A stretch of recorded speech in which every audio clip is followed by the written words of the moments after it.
ভালো আছি। তো বন্ধুরা, সকাল সকাল আজকে নিত্যকর্ম শেষ করে আমরা ঝটপট করে তিনজনে বেরিয়ে পড়েছি। আমি, আমার বর, আমার বাচ্চা, তিনজনে করে যাচ্ছি। আজকে হচ্ছে প্রভু শ্রী জগন্নাথ দেবের হচ্ছে নীলাদ্রি ব্রিজে, মানে আজকে হচ্ছে রসগোল্লা ভোগ এবং হচ্ছে রাত 8টার সময় নীলাদ্রি ব্রিজে হবে। ঠাকুর চলে যাবে মন্দিরের ভিতরে। উল্টো রথ অবধি ঠাকুর রথের মধ্যে আছে, আজকে অবধি দর্শন দিচ্ছে ভক্তদেরকে। তো আজকে ফাইনালি ঠাকুর হচ্ছে বিরাজমান করবে মন্দিরে। তো তাই জন্য বর্মশাইকে বললাম যে চলো একবার দেখে আসি ঠাকুরকে। তো তাই জন্য আমরা বেরিয়ে পড়েছি। তো আজকে আমার সারাদিনের রুটিন কীভাবে কাটছে সব কিছু আপনাদেরকে দেখাবো। আপনারা আমার সঙ্গে থাকবেন, ভিডিওটা প্রথম থেকে শেষ অবধি দেখবেন, আর আমার সঙ্গেও আপনারা যাবেন, জগন্নাথ দেবের দর্শনও পেয়ে যাবেন। তো সবাই আমার ভিডিও দেখতে থাকো। এদিকে দেখো বন্ধুরা, আমরা বেরিয়ে পড়েছি যাওয়ার জন্য। আসলে স্নান পূর্ণিমা থেকে বৃষ্টি চলছে বন্ধুরা, মানে একদমই গ্যাপ নেই। হ্যাঁ, বিকেলবেলা না হলে সকালবেলা হচ্ছে, সকালবেলা না হলে বিকেলবেলা হচ্ছে, কিন্তু উল্টো রথের থেকে পুরো বৃষ্টি এমন স্টার্ট হয়েছে যে একদমই থামছে না। তাই বৃষ্টি একটু কমেছে। এই যে রাস্তায় দেখো আরেকটা ছোট রথ দেখলাম। তো এখানে হচ্ছে বৃষ্টিটা একটু থেমেছে, আর রোদ ভীষণ জোরে রোদ বেরিয়েছে। তো রোদ বেরিয়েছে এত জোরে, রোদটা হবে বলে একদম আমি বিশ্বাস করেছিলাম না। যখন ঘর থেকে বেরোই এতটা জানা পড়ছিল না। যেই আমরা যখন আধ ঘন্টা কি 1 ঘন্টা উপরে থেকে গেছি, মানে রোদটা এত জোরে লাগছিল যে আমার মানে আমার শরীরটা প্রচণ্ড জোরে খারাপ হয়ে গেছিলো বন্ধুরা, কি আর বলবো। তো এখানে দেখো জগন্নাথ মন্দিরের কাছে পৌঁছে গেছি, আর আমি হচ্ছে ভয়েসটা দিচ্ছি কেননা গাড়ির হর্ন তো যা শোনা যাচ্ছে, কিন্তু তার মধ্যে আবার মাইকও চলছিল, মাইকও বাজছিল, যেটা কি আমার ইস্যু দেখাতে পারে। তো তাই জন্য আমি হচ্ছে ভয়েস দিয়ে দিচ্ছি। আর এখানে ওর বাবা গেছে গাড়ি পার্কিং করতে, আর আমরা মা মেয়ে দুজনে দাঁড়িয়ে আছি। আসলে চুলটা ভিজা পুরো আছে, কিন্তু খোপা করে দিয়েছি। এই গরমের মধ্যে আমি চুল একদমই ছাড়তে পারি না, যত ওকেজন হোক যা হোক, আমি চুল একদমই খোলা রাখতে পারি না বন্ধুরা। তো এখানে দেখো আমরা হেঁটে হেঁটে যাচ্ছি। প্রথমে তো ভিড়কে দেখে ভয় পেয়ে গেছিলাম, ভেবেছিলাম দূরে থেকে দর্শন করে চলে আসবো। তারপরে মনটা কি হলো, বর্মশাইকে বললাম যে না, তুমি একবার ভালো করে চেক করো, আমরা সাইড দিয়ে চলে যাব। তো দেখলাম যেই বলে না, যদি ডোরি থাকে ঠাকুরের কাছে যাওয়ার জন্য, তো তোমার কাছে একটা টাকাও না থাকলে তুমি কিভাবে আসবে সেটা স্বয়ং ভগবানই জানে। তবে এখানে দেখো এইটা হচ্ছে তখন যেটা হচ্ছে আমরা দূরের থেকে দেখছিলাম। তারপরে আস্তে আস্তে দেখি না লোক, মানে সামনের দিকে বেশি দেখা যাচ্ছে, কিন্তু ভিতরের দিকে একটু কম ভিড়, কেননা রোদের জন্য লোক এতটাও ছিল না, সবাই বসেছিল ছাওয়াতে। তো তাই জন্য আমরা গেছিলাম দর্শন করতে, আর এত ভালোভাবে দর্শন করেছি বন্ধুরা, কি আর বলবো। আবার আগের বছর জন্য অপেক্ষা ঠাকুরকে। আর এখানে দেখো আমাদের ভাগ্য এত ভালো বন্ধুরা, এত ভালো, যেহেতু ঠাকুরের আজকে রসগোল্লা ভোগ হচ্ছিল, তো তাই জন্য একজন ভোগ মানে প্রসাদ মানে পুজো করে রসগোল্লা দিচ্ছিল। প্রথমে আমার মেয়েকে পিছন দিক দিয়ে ডাকলো, দাঁড়াও দাঁড়াও বলে। তারপরে মেয়েকে দেওয়ার পরে আমরা বললাম যে থাক, আমরা ওই একটা রসগোল্লাতে হয়ে যাবে, কিন্তু উনি শুনলো না।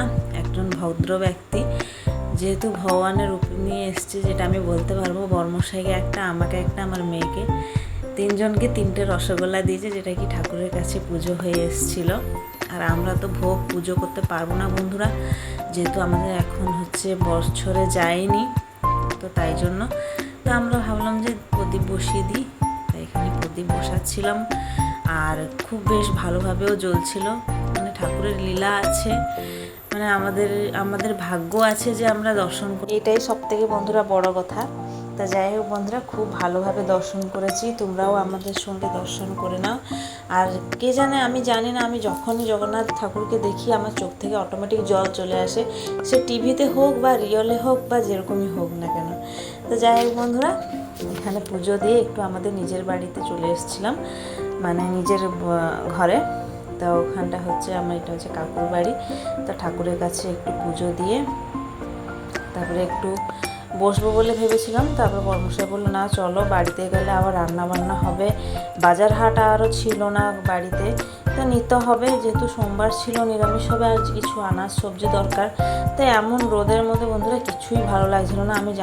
আমি জানতাম না যে এত জোরে রোদ হবে, আর আমার শরীরটা এত জোরে খারাপ হয়ে যাবে বলে আমি একদমই ভাবছিলাম না। কিন্তু যাই তাই করে আমরা দাঁড়িয়েছিলাম একটা দোকানে, তো বর্মশাই সব কেনাকাটি করছিল।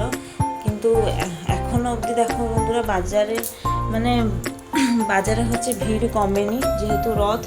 আর যত অবধি ঠাকুর মন্দিরের ভিতরে না ঢুকেছে তত অবধি এরকমই জনসংখ্যা ভিড় থাকবে। তো ঠাকুর হচ্ছে আজকে ফাইনালি চলে যাবে, যেহেতু রসগোল্লা ভোগ আজকে আর নীলাদ্রি বীজে, সেই জন্য আজকে ঠাকুর মন্দিরে হচ্ছে যাবে, উল্টো রথ থেকেই ঠাকুর বাইরে দর্শন।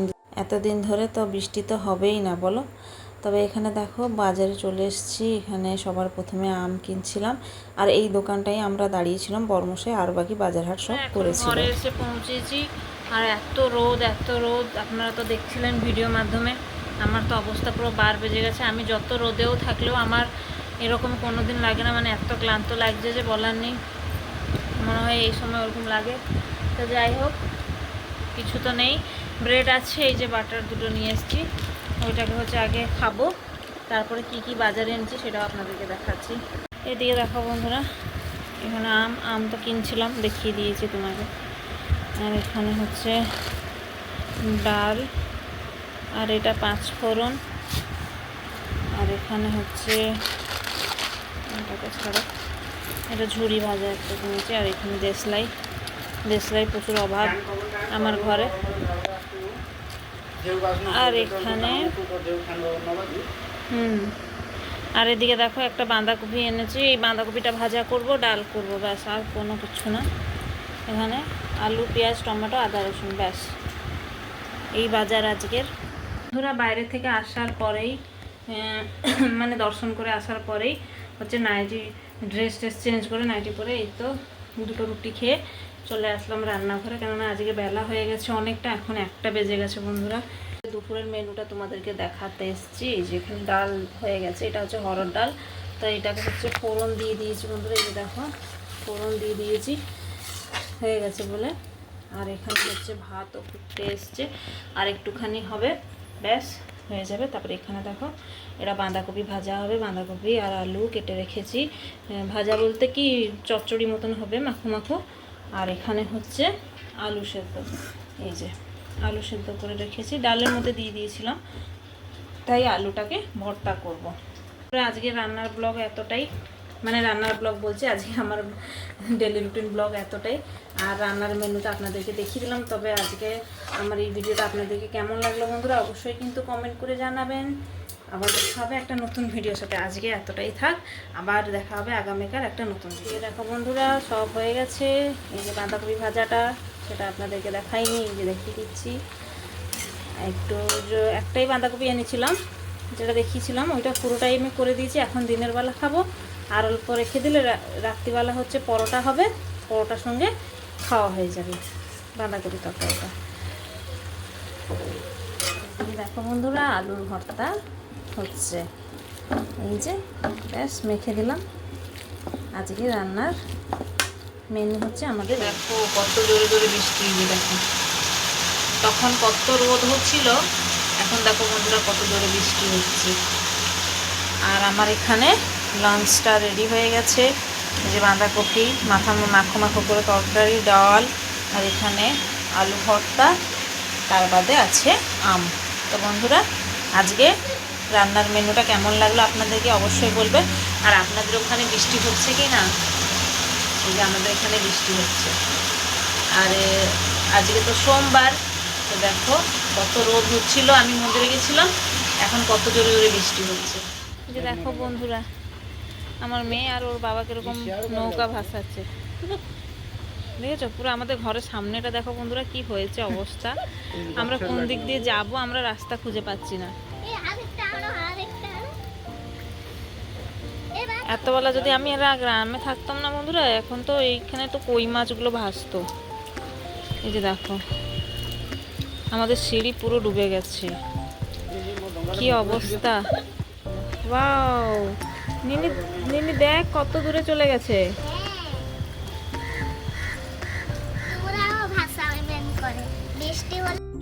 এই মেয়ে আর বাবা মিশে দুজনে কি করছে দেখো বন্ধুরা, মানে এদের মানে একদমই শেষ হচ্ছে না নৌকা ভাসানো। মানে কি যে জল জমে গেল, কি যে নৌকা ভাসাচ্ছে। আরে দাঁড়াও, কি মেয়েটাও সেরকম। ছোটবেলায় কারা কারা এরকম করেছে অবশ্যই কিন্তু কমেন্ট করে জানাবে। আমি অনেক করেছি। এই যে দেখো ওর নৌকা যাচ্ছে। ব্যাস এই তো, ব্যাস চলে গেল।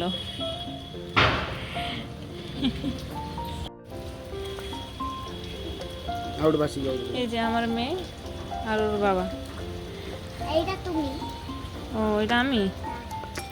আচ্ছা, আমি পুরো স্পিডি আছি।